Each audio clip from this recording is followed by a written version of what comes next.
3장 1절부터 12절까지 우리 몇 주째 같은 본문 말씀 살펴보고 있는데요. 오늘 다시 한번 보겠습니다. 3장 1절부터 12절까지 우리 찾으셨으면 한 목소리를 읽겠습니다. 야고보서 3장 1절부터입니다. 시작. 내 형제들아, 너희는 선생된 우리가 더 큰 심판을 받을 줄 알고 선생이 많이 되지 말라. 우리가 다 실수가 많으니 만일 말에 실수가 없는 자라면 곧 온전한 사람이라 능히 온 몸도 굴레 씌우리라. 우리가 말들의 입에 재갈 물리는 것은 우리에게 순종하게 하려고 그 온 몸을 제어하는 것이라. 또 배를 보라. 그렇게 크고 광풍에 밀려가는 것들을 지극히 작은 키로서 사공의 뜻대로 운행하나니 이와 같이 혀도 작은 지체로 돼 큰 것을 자랑하도다. 보라, 얼마나 작은 불이 얼마나 많은 나무를 태우는가. 혀는 곧 불이요 불의의 세계라. 혀는 우리 지체 중에서 온 몸을 더럽히고 삶의 수레바퀴를 불사르나니 그 사르는 것이 지옥불에서 나느니라. 여러 종류의 짐승과 새와 벌레와 바다의 생물은 다 사람이 길들일 수 있고 길들여 왔거니와 혀는 능히 길들일 사람이 없나니 쉬지 아니하는 악이요 죽이는 독이 가득한 것이라. 이것으로 우리가 주 아버지를 찬송하고 또 이것으로 하나님의 형상대로 지음을 받은 사람을 저주하나니 한 입에서 찬송과 저주가 나오는도다. 내 형제들아, 이것이 마땅하지 아니하니라. 샘이 한 구멍으로 어찌 단물과 쓴물을 내겠느냐. 내 형제들아, 어찌 무화과 나무가 감람 열매를 포도나무가 무화과를 맺겠느냐. 이와 같이 짠물이 단물을 내지 못하느니라. 아멘. 우리 지난 몇 주간에 걸쳐서 말에 대해서 살펴보고 있습니다. 이 말에는 여러분 능력이 있습니다. 그래서 어떤 말을 하느냐에 따라서 영혼이 살아나기도 하고 영혼이 죽기도 하고, 또 어떤 말을 하느냐에 따라서 자기 인생이 피기도 하고 아니면 꼬이기도 하고, 또 어떤 말을 하느냐에 따라서 이 하나님의 역사를 경험하기도 하고 또 하나님의 역사가 막히기도 하고, 그렇다는 거죠. 성경은 구체적인 그리스도인의 삶에 대해서 얘기할 때 가장 많이 언급하는 것이 우리의 언어, 혀, 그리고 말에 대한 것입니다. 어떤 말을 하느냐 하는 것이 굉장히 중요한 믿음의 행위라는 거예요. 어떤 생각을 하느냐 하는 것이 중요한 믿음의 행위기도 하겠지만, 그것보다 성경이 훨씬 더 많이 강조하는 것은 어떤 생각을 하느냐보다도 어떤 말을 하느냐를 훨씬 더 많이 강조를 해요. 그래서 우리가 입 밖으로 어떤 말을 내뱉느냐 하는 것이 굉장한 믿음의 행위입니다. 그래서 지난주에 살펴봤지만 우리의 생각은 인간이 경영할지라도 말은 하나님이 응답하신다 그랬어요. 그래서 우리의 생각은 뭐 사람이 마음대로 하고 이 생각 저 생각 할 수 있지만 우리가 내뱉은 말에 대해서는 하나님께서 그 말을 심각하게 들으신다는 거예요. 그래서 그 말에 응답하신다는 거예요. 그것이 믿음의 말이었으면 믿음으로 응답하시고, 그것이 믿음이 없는 말이었으면 믿음 없는 대로 역사하시고, 그래서 우리가 무슨 말을 하느냐는 것은 참 중요합니다. 그래서 2016년 한 해 동안 저와 여러분의 삶 가운데 새로운 말의 습관들이 만들어지기를 주의 이름으로 축복합니다. 그래서 작은 것 하나라도 우리가 언어의 습관을 바꿀 때 우리 삶 가운데 큰 변화가 일어나게 되는 것을 보게 될 거예요. 우리의 삶이라고 하는 것은 사실은 우리가 하는 언어에 의해서, 언어 습관에 의해서 관계들이 규정되고 관계들이 만들어집니다. 그렇죠. 내가 내 배우자와 어떤 관계를 맺고 있는지, 또 친구들과 어떤 관계를 갖고 있는지, 직장에서 관계는 어떻게 맺어지고 있는지 하는 것은 잘 살펴보면 내가 어떤 식으로 말하는가, 어떤 언어의 표현을 갖고 있는가에 따라서 다 결정되는 거예요. 그래서 우리가 말하는 패턴, 언어의 습관을 조금이라도 변화를 준다면 우리가 맺고 있는 관계 가운데 큰 변화가 일어난다는 거예요. 그래서 실질적으로 삶이 달라질 수 있는 아주 중요한 열쇠가 말입니다. 그래서 오늘 본문에도 보면 이 말이 열쇠라 그러죠. 키라고. 말이 열쇠라는 거예요. 우리의 배의 방향을 결정하는 이 키도 되고요. 또 우리 삶의 모든 것들을 규정하는 아주 중요한 요소가 말이라는 거예요. 그래서 여러분 삶 가운데 이 새로운 언어 습관들을 만들게 되는 그런 한 해가 되기를 주의 이름으로 도전하고 축복합니다. 그래서 우리 지난 몇 주 동안 살펴봤던 것 중에 담은 몇 가지라도 여러분의 삶에 적용을 하시기를 바랍니다. 뭐 예를 들면 항상 이제 긍정적인 말을 하자. 그래서 우리가 아무리 어려운 일을 당해도 그것 때문에 죽겠네, 힘드네 이런 얘기 하지 말고, 아무리 어려운 일을 당해도 할렐루야 감사합니다 이거라도 입에 달고 살자는 거예요. 그러면 그것이 우리의 마음을 결정하고 나아가서 주변에 있는 사람들의 마음에도 영향을 미치게 된다는 거예요. 예. 그래서 여러분 새로운 언어 습관을 들이시기를 바랍니다. 또 한 번 더 생각하고 말하는 습관들 우리 지난번에 살펴봤죠. 그래서 바로 우리 안에 있는 생각들을 내뱉지 말고 한 번 생각하고 말하자는 거예요. 한 번 생각하고. 그래서 상대방이 이 말에 대해서 어떤 영향을 받을까 하는 걸 한 번 더 생각하고 얘기하는 그런 여러분 되시기를 바랍니다. 자, 오늘은 말의 능력에 대해서 살펴보려고 합니다. 저희가 말을 조심해야 되고 또 말에 새로운 습관을 들여야 되는 이유는 말의 능력이 있기 때문에 그런 거죠. 말이 아무런 능력이 없다면 뭐 말하는 것을 굳이 조심하고 제어할 필요가 없겠지요. 그런데 말에는 구체적인 능력이 있단 말이에요. 그래서 이 말의 능력에 대해서 우리가 함께 살펴보면서 여러분의 삶 가운데 말의 선한 능력들이 더 증가되기를 주의 이름으로 축복합니다. 우리 옛말에 보면 말이 씨가 된다는 말이 있지요. 부모가 자식에게 계속 저주의 말을 하면 에이 바보 같은 놈아 뭐 이렇게 입버릇처럼 말하면 진짜 바보 같은 아이가 되고요. 반대로 부모가 야 너 참 똑똑하구나 칭찬하고 격려하면 어쨌거나 그만큼 똑똑하지 못한 애였는데도 불구하고 조금 더 똑똑한 방향으로 나아가는 것을 보게 됩니다. 이 말에는 여러분 그 말이 씨가 된다는 이 말은 말에는 구체적인 어떤 영향력이 있다는 거예요. 말에는 파워가 있다는 거예요. 그래서 우리 선배들이 만들어냈던 말이 씨가 된다는 말입니다. 말은 보이지도 않고 또 물리적인 에너지가 있는 것도 아니어서 그냥 한 번 지나가면 그만인 것처럼 보이지만 사실은 그렇지 않습니다. 말에는 실제적인 능력이 있습니다. 내 안에 있던 생각이 말이라는 형태로 세상 속에 쏟아져 나오면 그것은 세상에 어떤 방식으로든 영향을 미칩니다. 이것을 말의 파워라고 하죠. 사랑해라는 말이 마음에서 입을 거쳐서 세상 속에 쏟아져 나오면 두 사람을 사랑하는 관계로 엮어주고 또 박원순 서울시장이 작년에 서울역 고가를 없애라 그렇게 말하니까 그것이 실제 능력이 되어서 서울역 고가가 없어져 버렸어요. 서울역 앞에 이렇게 고가 들어있죠. 여러분 그거 없어진 거 아세요? 서울시장이 한마디를 하니까 그 말이 능력이 되어서 실제가 된 거예요. 또 이 90년대에 서태지라고 하는 유명한 가수가 컴백홈이라는 노래를 부르니까 많은 가출 청소년들이 대거 집으로 돌아갔고요. 또 김정은이가 핵 개발을 명령하니까 그 말대로 핵이 만들어졌습니다. 선생님의 말은 아이들의 지식이 되고 부모의 말은 아이들의 인격이 됩니다. 이렇게 우리가 내뱉은 말들은 그냥 땅에 떨어지는 것이 아니라 어딘가에 누군가의 마음에 심기워져서 열매를 맺는다는 거예요.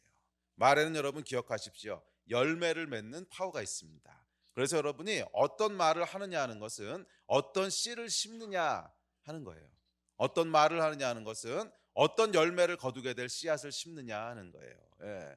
그래서 말이 여러분 가치 없는 말들, 저주하는 말들을 계속 내뱉는 사람들은 저주와 가치 없는 엉겅퀴를 내는 씨를 뿌리는 거예요. 이거는 나중에 시간이 지나봐야 거기서 얻게 되는 열매는 가치 없는 것들 또는 오히려 저주가 되는 것들이에요. 그러나 말에 생명이 있고 축복이 되는 말들을 계속 내뱉는 사람은 시간이 지나면 그것이 복된 열매가 돼서 돌아온다는 거예요. 말에는 여러분 열매를 맺는 파워가 있다는 것을 기억하시기를 바랍니다. 자, 그런데 중요한 것은 이 말의 파워가 다 똑같지 않다는 거예요. 어떤 사람의 말은 별로 영향력이 없고요. 어떤 사람의 말은 큰 영향력이 있습니다. 자, 앞서 얘기했지만 서울시장이 서울역 고가를 헐라고 하니까 그 말이 진짜 능력이 되어서 고가가 헐립니다. 그런데 만약 제가 서울시청에 가서 고가를 허물어라 그러면 어떻게 될까요? 그런 말이 능력이 돼서 고가가 허물어지는 것이 아니고 미쳤냐 소리 듣고 분명히 돌아올 겁니다. 자, 어찌되었든 간에 적어도 서울시청에서는 저의 말의 파워가 서울시장의 말의 파워와 다르지요. 자, 이 말은요 어떤 사람이 그 말을 하느냐에 따라서 똑같은 말을 내뱉어도 그 말의 영향력과 파워가 다릅니다. 우리가 이미 알고 있는 내용들이에요. 사람들은 이제 그래서 사람들은 자기 말의 파워를 크게 하고 싶어해요. 말의 파워를 키우고 싶어합니다. 그래서 자신의 말이 더 큰 영향력을 발휘하게 되기를 원합니다. 세상에서 우리의 삶이란 이 말의 파워를 크게 하기 위한 투쟁이라 해도 뭐 크게 틀린 말은 아닐 거예요.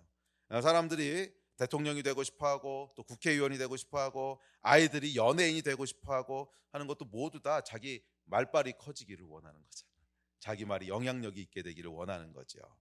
사람들이 세상에서 추구하는 것은 본질적으로 자기 말의 능력을 더 크게 하는 것입니다. 그리고 세상은 그 사람이 평생 획득한 말의 능력에 따라서 그 사람의 인생의 가치를 부여합니다. 잘 생각해 보세요. 세상의 사람들을 어떻게 판단하는가, 어떻게 인정하는가. 그 사람이 평생 획득한 말의 능력, 그 가치에 따라서 이 사람의 인생은 성공적이었어, 아니면 이 사람의 인생은 실패했어 라고 판단한다는 거예요. 결정한다는 거예요. 자, 이것은 여러분 세상뿐만 아니라 하나님 나라에서도 이 원리는 비슷한 거 아세요? 물론 본질적인데 좀 차이가 있긴 하지만 그 차이 나중에 설명할게요. 하여간 비슷합니다. 모든 사람의 말의 파워가 똑같지 않다는 거예요. 예수께서 하신 말씀은 말이 곧 현실이 되었습니다. 죽은 나사로에게 살아나라 말씀하자 나사로가 다시 살아났고요. 사납게 몰아치는 폭풍에게 잠잠하라고 말씀하시자 폭풍이 잠잠해졌습니다. 심지어 빛이 있으라 하시니 우주가 존재하게 되었습니다. 예수님의 말에는요, 그 말이 하나도 땅에 떨어지지 않는, 말한 것이 그대로 이루어지는 능력이 있었습니다. 또 예수님만 그렇게 하신 것이 아니라 베드로가 성전 비문에 앉아있는 안진뱅이에게 일어나 걸으라 라고 말하자 안진뱅이가 일어나 걷습니다. 또 바울이 죽은 유두교에게 손을 얹고 기도하자 그 말이 힘이 되어서 죽은 유두교가 살아났습니다. 이 말이 현실이 됐다는 거예요. 하나님 나라도 세상 나라와 마찬가지로 말의 능력이 다 똑같지 않습니다. 세상에서 대통령의 말과 또 일반 서민의 말의 능력이 다르듯이 하나님 나라에서도 사람마다 말의 능력이 다 다릅니다. 그리고 세상 나라에서 말의 능력이 큰 사람이 높은 사람이듯이 하나님 나라에서도 말의 능력이 큰 사람이 결국 높은 사람이에요. 말의 능력에 따라 하나님 앞에서 그 인생의 가치가 결정된다는 겁니다.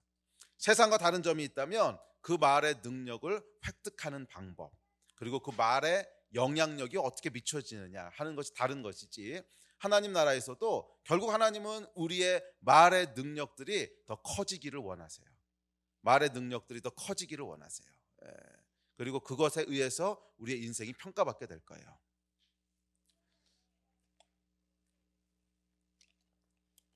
자, 그렇다면 어떻게 말의 능력을 획득할 수 있을까요? 자, 여기서 이제 이 세상 나라와 하나님 나라의 차이가 있어요. 이것을 보게 되면 하나님이 왜 말의 능력을 따라서 우리를 평가하시는지를 알게 되는데, 자, 세상 나라에서 말의 능력은요, 우리의 내면에서 나오는 능력이라기보다는 우리의 외부에서부터 주어지는 어떤 직위 또는 타이틀, 학위 뭐 이런 것에 의해서 많은 경우 결정됩니다. 그렇죠? 세상 나라에서의 말의 능력은요, 우리 내면에서부터 나오는 것, 아주 없다고 할 수는 없는데 하여간 내면에서 나오는 것보다는 주로 외부에서 주어지는 타이틀에 의해서, 직위나 학위에 의해서 결정됩니다. 그래서 부장의 말의 파워와 과장의 말의 파워가 다르고요, 국회의원의 말의 파워와 대통령의 파워가 다릅니다. 또 석사학위 소지자와 박사학위 소지자의 파워가 다르고요, 한 달에 100만 원 버는 사람의 파워와 1000만 원 버는 사람의 파워가 다릅니다. 특히 이 돈이라고 하는 것과 말의 파워는 밀접한 관계가 있습니다. 세상에서는요, 말의 파워에 따라 돈이 다르게 주어집니다. 부장의 월급과 과장의 월급이 다르잖아요. 또 반대로 돈이 있으면 그에 비례해서 말의 파워가 생깁니다. 돈에는 실질적인 파워가 있습니다. 그래서 사람들은 기를 쓰고 말의 위력이 증가되는 지위나 재물을 획득하려고 합니다. 그리고 이런 것들을 얻기 위해선 다른 사람들과의 경쟁에서 이겨야 돼요. 어쨌거나 다른 사람을 밟고 더 높은 곳으로 올라가야 되고 더 제한된 지위들을 얻어야 되고, 왜냐하면요, 이 파워가 있는 지위라고 하는 건 올라갈수록 적어지거든요. 그러니까 이 제한된 지위를 얻기 위해서는 경쟁을 해야 되고 또 다른 사람들하고 이겨야 돼요, 싸워서. 이것이 세상의 파워를 얻는 방법입니다. 그런데 하나님 나라에서 말의 파워를 얻는 방법은 이것과 근원적으로 다릅니다. 근본적으로 달라요. 이것은 외부에서부터 주어지는 게 아니에요. 어떤 지위나 타이틀에 의해서 주어지는 것이 아니에요. 또 오늘날 참 불행하게도 교회 내에서도요, 이 세상의 파워 방식이 그대로 들어와 있어요. 그러니까 교회가 세상에 영향력을 미치는 게 아니고 세상이 교회에 영향력을 미쳐요. 그래서 교회 안에서도 직위에 따라서 자꾸 파워를 주려고 그래요. 그래서 평신도와 집사의 파워가 다르고, 집사와 장로의 파워가 다르고, 또 장로와 목사가 장로보다 파워가 있는지 모르겠는데 하여간 이 교회 안에서도 이런 직위에 따라서 파워를 결정하려고 해요. 아니요, 여러분, 이것은 잘못된 겁니다. 성경은 그렇게 가르치지 않았어요. 이것은 세상에서 결정하는 방식이고, 교회 내에서는 그 사람이 가장 작은 어린아이든 아니면 그 사람이 장로든 목사든 집사든 아무 상관없어요. 그런 직위에서부터 파워가 나오는 것이 아니에요. 오히려 그 직위는 그 사람의 파워에 대한 어떤 인증, 아니면 사람들이 공통적으로 동의하는 그런 어떤 명칭일 뿐이지, 파워는 밖에서부터 오는 게 아니에요. 그 파워의 근원은 내면에서부터 오는 거예요.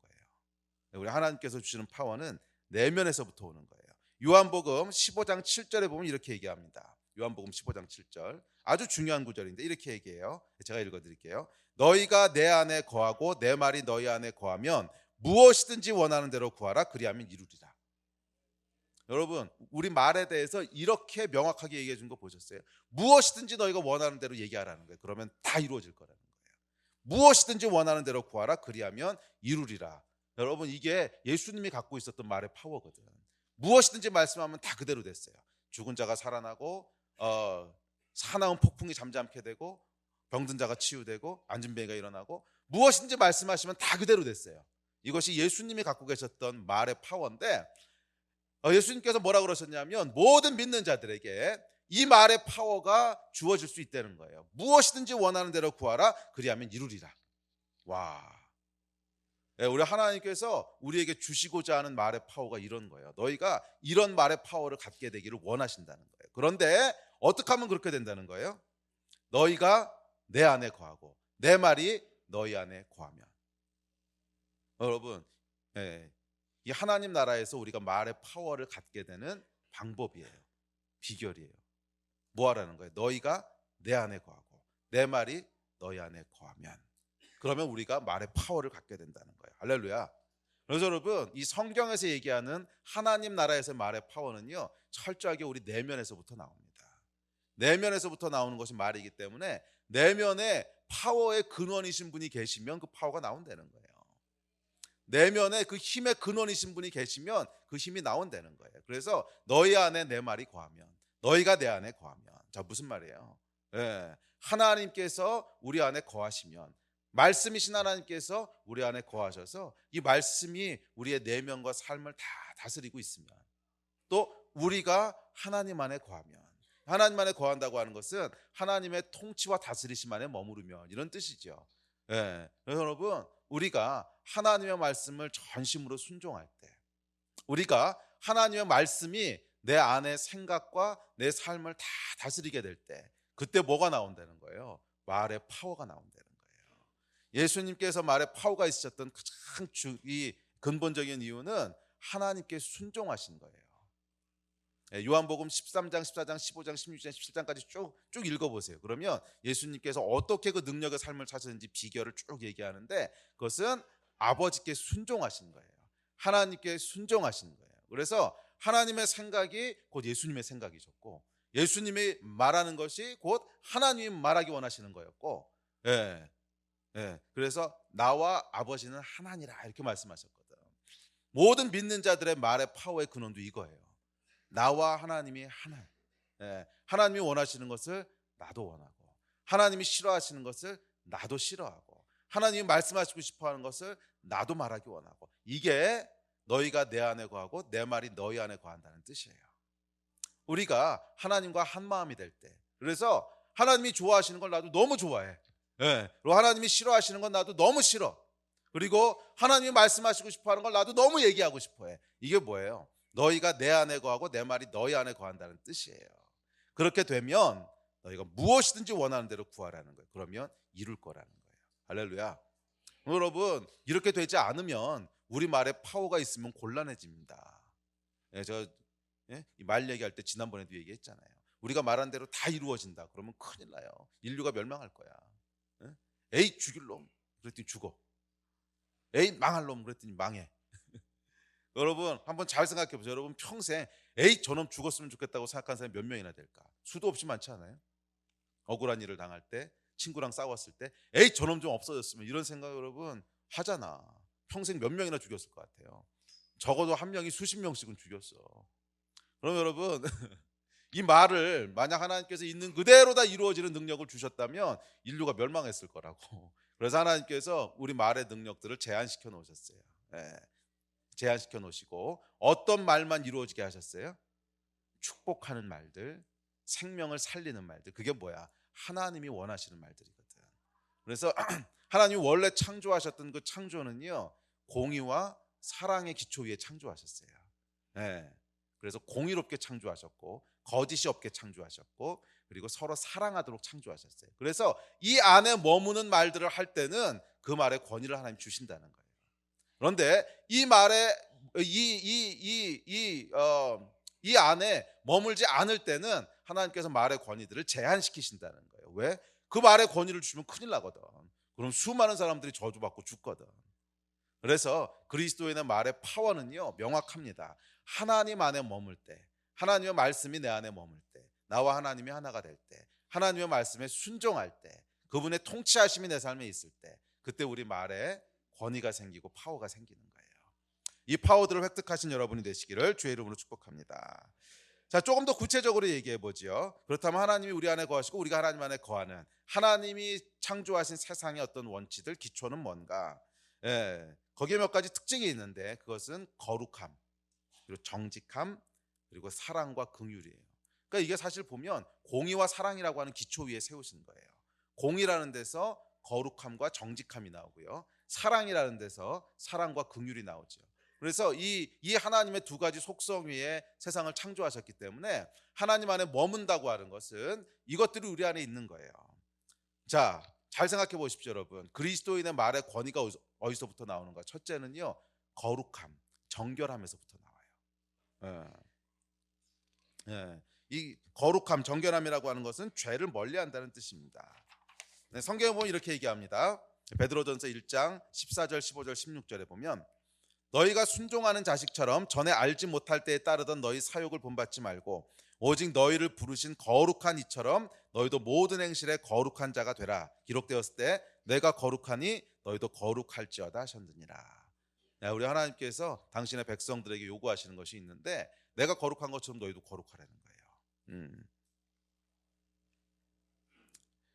그래서 여러분, 하나님이 우리 안에 거하시게 되면 첫 번째 나타나는 현상이 있는데, 그게 뭐냐 하면 죄를 멀리하고 싶어지는 마음이에요. 하나님이 우리 안에 거하시면 죄를 멀리하고 싶어지는 마음이에요. 물론 죄의 유혹이 계속 살아있기 때문에 이 싸움이 계속 우리 안에 일어나긴 하지만, 옛날에는 이 죄에 대해 저항하는 마음조차 없었는데 하나님이 내 안에 들어오시면 죄에 대해서 저항하고 싶은 마음들이 생기는 거예요. 왜냐하면 하나님은 죄와 함께 하실 수 없는 분이시기 때문에 그래요. 그리고 이 순결함과 거룩함을 지킬 때 우리 말에 파워가 생기기 시작해요. 성경의 요셉이 여러분 가장 좋은 예지요. 이 요셉은요 끝까지 정결함을 지킨 사람입니다. 많은 유혹들이 있는데요, 그 유혹 가운데서도 거짓말하는 거 선택하지 않고, 또 보디발의 아내의 유혹 속에서도 죄와 타협하지 않고, 형들의 배신에도 불구하고 그들에게 복수하지 않고, 죄와 철저하게 거리를 두고 살았던 사람입니다. 그랬더니 그 결과 요셉이 어떻게 돼요? 총리 대신 올라가죠. 그래서 그 당시에 가장 강대했던 이집트에서 왕 빼고는 가장 말빨이 센 사람이, 가장 말에 권위가 있는 사람이 되죠. 자, 이것이 뭐예요, 여러분? 요셉이 하나님 앞에서 거룩함을 끝까지 지켰을 때 하나님께서 그의 권위를 어디까지 올려주시냐는 걸 보여주는 거죠. 오늘날도 우리 안에 이런 권위를 가진 사람들이 세워질 줄로 믿습니다. 세상이 주는 어떤 지위나 학위나 타이틀에 의해서 권위를 갖는 것이 아니라 하나님 앞에서의 거룩함을 통해서, 죄와 타협하지 않는 것을 통해서 하나님께서 그 권위를 올려주시는 이런 권위들이 세워지게 되기를 주의 이름으로 축복합니다. 그래서 여러분, 그리스도인의 능력은요 사실은 거룩함에서부터 나와요. 오늘날 교회가 세상 속에서 능력을 발휘하지 못하는 이유가 저는 여기 있다고 생각합니다. 교회 속에 죄에 대한 경각심이 사라졌어. 세상과 교회의 모습이 구분할 수 없게 되었어요. 금요일 날 이 얘기 저희가 많이 나눴죠. 그래서 뭐 세상하고 교회하고 아무 차이가 없어요. 낙태율도 똑같고요, 자살률도 똑같고, 이혼율도 똑같아요. 그 얘기는 뭐냐면 교회가 죄에 대한 저항성을 잃어버렸다는 거예요. 교회가 죄에 대한 저항성을 조금이라도 가지고 있다면 수치가 조금이라도 달라야 될 거 아니야. 근데 거의 똑같아요, 거의. 그 얘기는 교회가 죄와 싸우고 있지 않다는 거예요. 그러니까 결국 교회의 말의 권위가 어떻게 돼요? 땅에 떨어지는 거지. 그래서 세상이 교회 얘기를 듣지 않는 거예요. 너나 잘해, 뭐 이러는 거예요. 너나 잘해.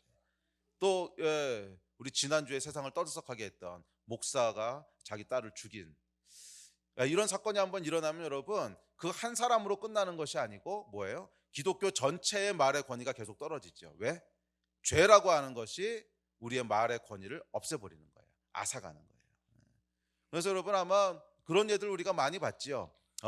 굉장히 훌륭하게 목회하고 있던 목사님들, 많은 사람에게 영향력을 미치던 분이 어떤 죄에 딱 연루됐고 그 죄가 드러나게 되면 그 말의 권위가 한순간에 없어지는 거예요. 우리가 많이 봤잖아요. 죄라고 하는 것은 여러분, 우리 말의 파워, 말의 권위를 한순간에 앗아가요. 음. 그래서 여러분 이 거룩함에서부터 말의 파워가 생기는 거예요. 이것을 여러분 지키시기를 주의 이름으로 축복합니다.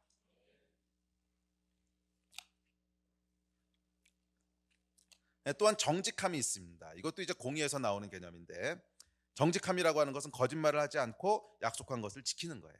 예. 자, 거짓말을 하지 않는다는 것은 과거에 일어났던 일을 지금 내가 얘기할 때 과거에 일어났던 일을 있는 그대로 얘기하는 게 거짓말을 하지 않는 거고요. 약속을 지키는 것은 미래에 일어날 일을 내가 지금 얘기하는데 이 두 가지가 일치하는 거예요. 그래서 내가 한 말과 실제 밖의 사건이 일치하는 것, 이게 정직이에요. 그래서 거짓말을 하지 않고 또 약속한 것을 지키는, 이게 두 가지가 다 같은 건데, 자, 여기서부터 여러분 우리의 파워가 나옵니다. 그래서 이거 세상도 이 원리를 알지요. 그래서 이소부와 지난주에도 얘기했잖아요. 예, 계속 거짓말하게 되면 결국 그 말의 파워를 잃어버리는 거. 그리스도에 대한 말의 파워도 마찬가지입니다. 거짓말하는 순간 우리는 말의 힘을 잃어요. 우리의 권위를 잃어버려요. 또 약속한 것을 계속 어기는 순간 우리는 말의 권위를 잃어버리게 돼요. 그러면 여러분, 우리 하나님 앞에서 여러분들이 가치 있는 인생으로 평가받고 싶으시다면 그러면 말의 권위를 얻어야 되거든요. 잘 기억하세요, 여러분. 세상도 그 사람이 평생 획득한 말의 권위에 의해서 평가하듯이 하나님 나라도 마찬가지예요.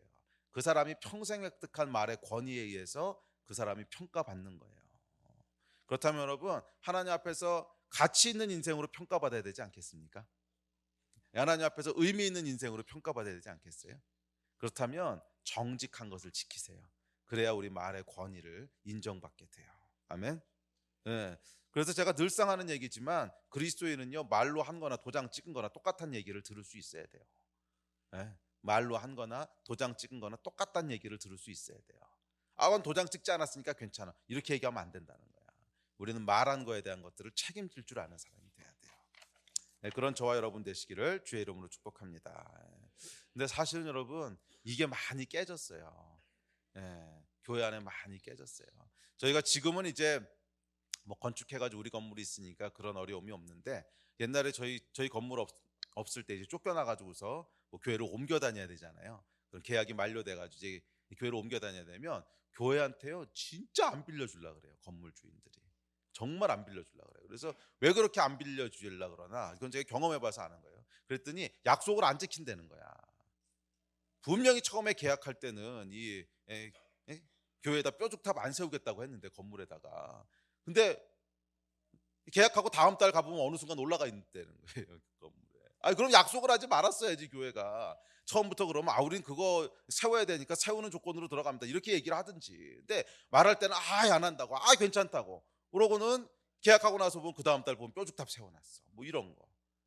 교회가 항상 말은 그렇게 하고 계약을 하는데 나중에 가보면 자기 말 멋대로 한다는 거예요. 다 약속하기. 그렇다고 뭐 쫓아낼 수도 없고, 그래서 교회 안 빌려준다는 거야. 이게 여러분 참 부끄러운 일이죠. 참. 아니, 약속을 했으면 지켜야지. 안 세우겠다고 했으면 안 세워야지. 그걸 안 세우겠다고 해서 들어가서 세우면 뭐 하자는 거예요.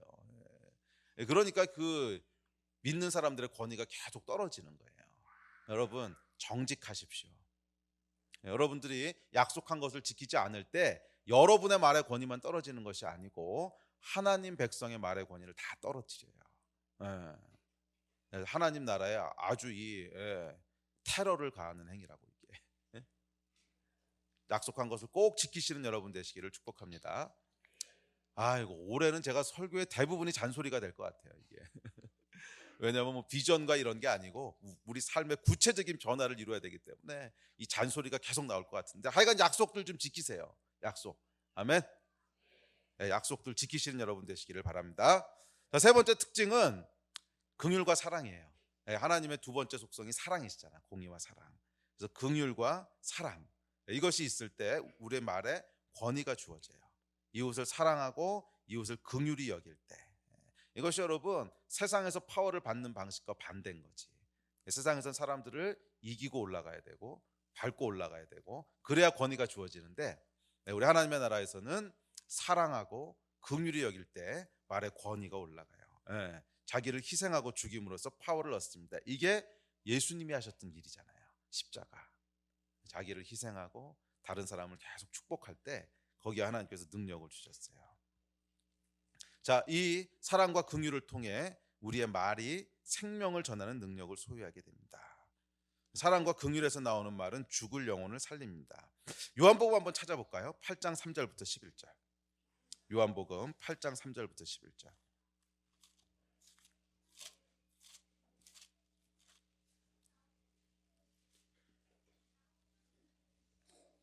자, 오늘 말에 대해서 했던 내용들이 총 집약되어 있는 그런 예인데, 요한복음 8장 3절부터 11절까지, 3절부터 11절 요한복음입니다. 요한복음 8장 3절부터 11절입니다. 우리 다 같이 한 목소리 읽을까요? 8장 3절부터 11절 시작. 서기관들과 바리새인들이 음행 중에 잡힌 여자를 끌고 와서 가운데 세우고 예수께 말하되 선생이여 이 여자가 간음하다가 현장에서 잡혔나이다. 모세는 율법에 이러한 여자를 돌로 치라 명하였거니와 선생은 어떻게 말하겠나이까. 그들이 이렇게 말함은 고발할 조건을 얻고자 하여 예수를 시험함이러라. 예수께서 몸을 굽히사 손가락으로 땅에 쓰시니 맞지 아니하는지라. 이에 일어나 이르시되 너희 중에 죄 없는 자가 먼저 돌로 치라 하시고 다시 몸을 굽혀 손가락으로 땅에 쓰시니 그들이 이 말씀을 듣고 양심의 가책을 느껴 어른으로 시작하여 젊은이까지 하나씩 하나씩 나가고 오직 예수와 그 가운데 섰는 여자만 남았더라. 예수께서 일어나사 여자 외에 아무도 없는 것을 보시고 이르시되 여자여 너를 고발하던 그들이 어디 있느냐? 너를 정죄한 자가 없느냐? 대답하되 주여 없나이다. 예수께서 이르시되 나도 너를 정죄하지 아니하노니 가서 다시는 죄를 범하지 말라 하시니라. 자, 이 본문에 보면요, 말의 파워에 세 종류의 사람이 등장합니다. 첫째는 세상이 준 파워를 갖고 있던 사람들이 있었어요. 바리새인과 서기관입니다. 이 사람들은 그 타이틀만으로도 말의 파워가 주어졌어요. 아, 이 사람은 바리새인이야. 아, 이 사람은 서기관이야. 예, 예. 그 당시 사람들이 인정했던, 그러니까 말의 파워를 줬던 타이틀들이 있죠. 예. 그래서 세상이 주는 파워를 갖고 있던 사람들이 있었고, 두 번째는 예수님이시죠. 세상이 주는 파워는 전혀 없으셨어요. 가난한 목수의 아들, 타이틀도 없어, 배우지도 못했어. 예. 그런데 하나님이 주신 말의 파워를 갖고 있었던 분, 예수님. 세 번째 사람이 등장하는데 이건 여인이에요. 죄를 짓고 죄의 현장에서 붙잡혀 와 있는 여인. 근데 이 여인도 아마 과거에는 어떤 파워가 있었는지 모르겠어요. 그런데 죄를 짓고 딱 잡히는 순간 모든 파워가 다 없어져 버렸죠. 그래서 파워리스한 사람이 돼버린, 파워리스한 사람이 돼버린. 그래서 여기 보면 오늘 얘기했던 말의 파워에 대한 모든 예들이 다 등장을 합니다. 세상이 준 파워를 갖고 있던 사람들, 하나님이 주신 파워를 갖고 계셨던 예수님, 그리고 죄 때문에 모든 파워를 다 잃어버린 사람. 자, 그런데 여기 보면 여러분, 참 흥미로운 것은 이 세상이 준 파워를 갖고 있던 사람들이 했던 일은 뭐냐 하면 사람을 죽이는 일이었어요. 정죄하고 돌로 쳐서 죽이라고 하고. 여기 여러분, 세상이 주는 말의 파워가 하는 일이에요. 그런데 반대로 하나님이 주신 파워를 갖고 있던 사람이 한 일은 정반대의 일이었어요. 그것은 파워리스한 사람을 다시 살리는 일이었어요. 그를 다시 살리는 일이었어요. 예. 그래서 그에게 다시 소망을 주고 다시 기회를 주고, 예, 그 영혼을 다시 살아나게 하는, 이게 하나님이 주신 파워를 갖고 있던 사람이 했던 일이었어요. 예, 오늘날 하나님께서 우리 말에 주시는 파워도 동일한 파워인 줄로 믿습니다. 사랑과 긍휼로 사람들을 대할 때 하나님께서 그 말에 권위를 주실 거예요.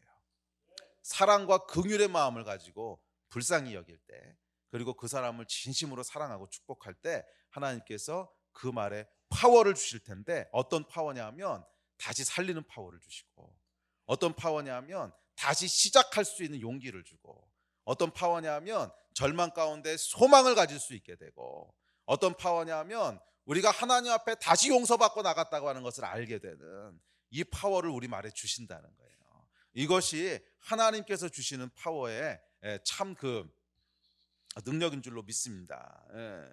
예수께서 하셨던 말씀은 끊임없이 사람들을 살리는 말이었습니다. 그렇잖아요. 죽은 나사로를 살리시고 죄인 삭개오에게 새 삶을 주시고 창기 마리아에게 소망을 주셨습니다. 이게 그분이 가졌던 말의 능력이었어요. 자, 우리 이제 말씀을 정리합시다. 우리 예배팀 앞으로 나오세요. 여러분, 우리에게도 이런 능력이 있는 것을 아십니까? 우리가 여러분 하나님의 형상을 따라 지음받은 존재예요. 그 이야기는 뭐냐면 하나님께서 태초에 말씀으로 천지를 창조하셨듯이 우리 말에도요 창조의 능력이 있다는 거예요. 우리는 하나님께서 다른 피조물하고 다르게 만드셨다는 거예요. 하나님의 형상을 쫓아 만드셨다는 거예요. 근데 죄로 말미암아 우리 안에 하나님의 형상이 이제 왜곡되고 타락하죠. 그래서 죄는 뭐라 그랬어요? 우리 말의 능력을 빼앗아간다 그랬죠. 원래 하나님께서 우리 말에 주셨던 능력은 하나님께서 가지셨던 것과 같은 종류의 능력이었어요. 이것은 창조의 능력이고 살리는 능력이고 축복하는 능력이고 말이 현실이 되는 능력이었어요. 그런데 죄가 그 능력을 뺏어갔지. 그래서 하나님께서 구원받은 자들에게 다시 이 능력을 회복시키시는 거예요. 그래서 뭐라 그러세요? 너희가 내 안에 거하고 내 말이 너희 안에 거하면 너희가 거듭나서 내 안에 들어오면, 이 뜻이잖아. 너희가 죄로부터 다시 회복돼서 하나님 앞으로 돌아오면 무엇인지 원하는 대로 구하라, 그리하면 이루리라. 하나님이 원래 창조하셨던 우리 말의 창조의 능력들을 회복시키신다는 거예요. 여러분, 우리가 원래 그런 능력을 가진 자들이에요. 아셨어요? 여러분, 말에는 놀라운 능력을 가지는 그런 존재였어요. 그러면 여러분, 이 놀라운 하나님의 능력을 낭비하지 마십시오. 또 쓸모없는 곳에 사용하지 마십시오. 말은 씨가 된다 그랬어요. 그것은 말의 능력이 있다는 뜻이야. 씨는요 처음 뿌려질 때는 보이지 않아도 그 안에 능력이 있고 생명이 있기 때문에 시간이 지나면 거기서부터 뭔가 막 나오지요. 말이 그렇다는 거예요. 처음에 뱉어질 땐 잘 몰라. 근데 그것이 누군가의 마음에 심기워져요. 그래서 쓴 말들, 저주하는 말들, 쓸데없는 말들은요 사람 가운데 심기워져서 복수와 분노의 열매를 맺게 만들어요. 그렇잖아. 네가 나한테 그런 얘기를 해? 두고 봐라. 계속 그거 가지고 열매를 키우지요. 반대로 축복하고 사랑하고 긍휼히 여기는 말들은 그것도 또 다른 씨가 돼요. 그래서 우리 마음 가운데 뿌려질 때 시간이 지나면서 감사하게 되고 감격하게 되고 고마워하게 되고 나도 그런 열매를 맺고 싶게 되고 하는 생명의 열매를 맺어요. 또 위로하는 말들은 슬픔 가운데 있던 사람에게 용기를 줘요. 그래서 내가 다시 한번 시작해 봐야지. 또 소망을 줘요. 이렇게 끝내는 게 아니구나. 하나님이 다시 한번 기회를 주시는구나. 아까 요한복음 8장에 등장했던 여인처럼 다시 기회를 주시는구나. 절망 가운데 소망을 갖게 되고. 여러분, 우리 말에 놀라운 능력이에요. 그것보다 여러분 더 놀라운 능력은 뭔지 아십니까? 우리의 말을 통해서 영원한 지옥에 갈 수밖에 없던 존재가 영원한 구원을 얻게 돼요. 여러분, 이거 한번 잘 생각해 보세요. 얼마나 놀라운 일인가. 한 사람의 영원한 운명이 바뀌는 건데 영원히 지옥에 갈 수밖에 없던 존재가 영원한 천국으로 들어가게 되는 어떻게 보면은 말로 형용할 수 없는 놀라운 그런 기적 같은 변화잖아요, 이게. 근데 이게 뭘 통해서 이루어진다는 거예요? 말을 통해서 이루어진다는 거야. 우리의 말을 통해서 그게 이루어진다는 거예요. 영원한 지옥과 영원한 천국에 갈리는 것이 우리의 말을 통해서 이루어진다는 거예요. 여러분 말에 있는 능력들을 깨달으시기를 주의 이름으로 축복합니다. 우리 말의 습관을 바꾸기 이전에 우리 말이 얼마나 어마어마한 능력을 가졌는지만 인식해도 아마 함부로 사용하지 않을 거예요. 그렇잖아요, 여러분. 날카로운 칼이 얼마나 위험한지를 잘 알고 있으면 그 칼을 함부로 쓰지 않을 거 아니에요. 꼭 필요한 데 쓰겠지. 근데 우리가 이 말의 능력이 어떤 건지에 대한 인식들이 없어요. 그래서 말을 함부로 사용해요. 그 말이 영혼을 죽이기도 하고, 그 말이 한 사람의 인생을 망가뜨리기도 하고, 그 말이 한 사람의 인생 가운데 큰 상처를 주기도 하고. 그런데 이 말이 어떤 건지를 잘 몰라. 그냥 내뱉어. 여러분, 말이 얼마나 큰 힘이 있는지, 말에 어떤 능력이 있는지를 인식하신 여러분 되시기를 축복합니다. 우리 다 같이 따라합시다. 말에는 능력이 있다. 말에는 능력이 있다. 말은 씨가 된다. 아멘. 여러분 기억하시고요. 좋은 열매를 맺는 그런 씨들을 계속 맺는 여러분 되시기를 축복합니다. 사망의 씨를 뿌리지 마시고 생명의 씨를 뿌리시는 여러분 되시기를 축복합니다. 그래서 여러분이 하는 말을 통해서 수많은 사람들이 내가요 10년 전에 김 집사님이 해주신 그 말 때문에 용기를 얻어서 오늘 여기까지 왔습니다. 5년 전에 당신이 해줬던 그 말 때문에 내가 예수님을 믿게 되고 오늘 구원을 받았습니다. 30년 전에 당신이 해줬던 그 격려의 말 때문에 내가 힘을 얻고 오늘 여기까지 올 수 있었습니다. 이 얘기를 여러분 듣는다면 얼마나 큰 감격이겠어요. 그 씨들을 계속 뿌리시는 여러분 되시면 감사하겠습니다. 아멘. 그래 여러분 말로 영혼들을 살리는 생명의 씨를 뿌리시는 여러분 되시기를 주의 이름으로 축복합니다. 아멘. 우리 같이 기도합시다. 우리 자리에서 좀 일어나서 기도할까요?